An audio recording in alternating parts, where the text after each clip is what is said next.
Bugsbarian is not too bad. I didn't love it, but I can appreciate how creative this is.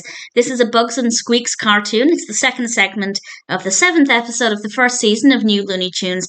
And Bugs and Squeaks meet a barbarian. And I do love the design of the character. I think the animation for the character is wonderful. And we have a polar bear who is pulling the barbarian's vehicle, if you like. And we do have some great dialogue between Bugs and the barbarian, mostly where Bugs is referring to him as Santa Claus and referring to the polar bear as a reindeer, which I thought was very, very well written. But the barbarian is not impressed. He is not happy at all.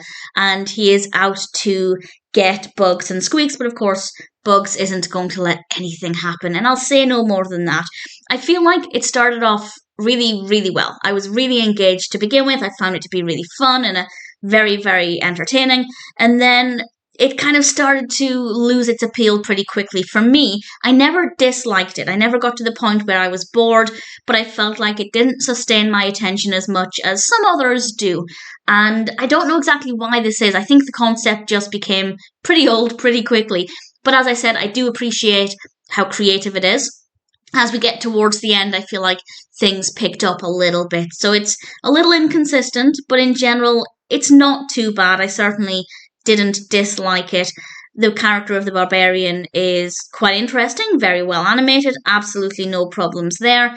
And ultimately, it's an okay animation.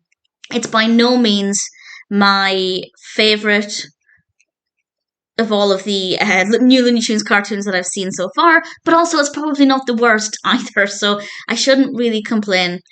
Would I recommend it? Yep, absolutely. It's not too bad. I probably wouldn't watch it again, but if you're a fan of Bugs Bunny and you haven't seen it, then I'd say Bugsbarian is probably worth watching at least once.